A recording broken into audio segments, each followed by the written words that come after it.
AP endowment శాఖ assistant commissioner కాలంగిరి శాంతిపై ACB అధికారులు case నమోదు చేశారు. ఆదాయానికి మించి ఆస్తులు కూడబెట్టినట్లు శాంతిపై ఆరోపణలు రావడంతో తాడేపల్లిలోని ఆమె నివాసంతో పాటు 3 ప్రాంతాల్లో ఏసీబీ అధికారులు సోదాలు నిర్వహించారు.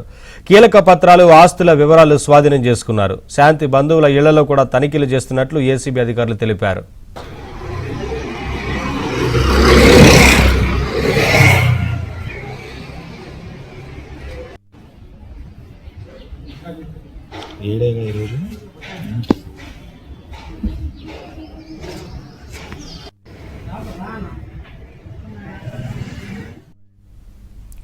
ఏపీ ఎండోమెంట్ శాఖ అసిస్టెంట్ కమిషనర్ కాలంగిరి శాంతిపై ఏసీబీ అధికారులు కేసు నమోదు చేశారు. ఆదాయానికి మించి ఆస్తులు కూడబెట్టినట్లు శాంతిపై ఆరోపణలు రావడంతో తాడేపల్లిలోని ఆమె నివాసంతో పాటు 3 ప్రాంతాల్లో ఏసీబీ అధికారులు సోదాలు నిర్వహించారు.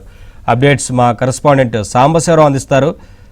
సాంబశివరావు, దేవాదాయ శాఖ సహాయ కమిషనర్ గా ఉన్న శాంతి నివాసం కార్యాలయాలపై రోజు తెల్లవారుజాము నుంచి ఏసీబీ అధికారులు అయితే సోదాలు చేస్తున్నారు. తాడేపల్లిలోని ఆ నివాసంతో పాటు విజయవాడ, విశాఖపట్నంలోని ఆమె బంధువులలో కూడా ఏసీబీ అధికారులు ఏకకాలంలో అయితే ఇప్పుడు ఈ రోజు సోదాలు చేస్తున్నారు. గత వైసీపీ ప్రభుత్వంలో మాజీ వైసీపీ ఎంపీగా ఉన్న విజయసాయి రెడ్డికి అత్యంత సన్నిహితురాలంటూ కూడా అప్పుడు ప్రచారం జరిగింది. అతను విజయసాయి రెడ్డిని అతని పేరుతో అతని హోదాను అడ్డం పెట్టుకుని గతంలో దేవాదాయ శాఖలో అనేక అరాచకాల అక్రమాలకు పాల్పడి ఆ అక్రమ ఆదాయం సంపాదనతో అక్రమ ఆదాయం పొందిందనేది కూడా ఫిర్యాదు వచ్చిన నేపథ్యంలో ఆ కార్యాలయం ఇళ్లపై కూడా ఈరోజు తెల్లవారుజాము 5 గంటల నుంచి ఏసీబీ అధికారులు తాడేపల్లి, విజయవాడ, విశాఖపట్నంలోని ఆ ఇల్లు ఆ కుటుంబ సభ్యులలో కూడా సోదాలు చేస్తున్నారు. వీటి సోదాలు అయిపోయిన తర్వాత ఆ అక్రమార్జంలో ఏ స్థాయిలో ఉందని కూడా మీడియాకి ప్రకటన చేసే అవకాశం అయితే స్పష్టంగా ఉన్నాయి.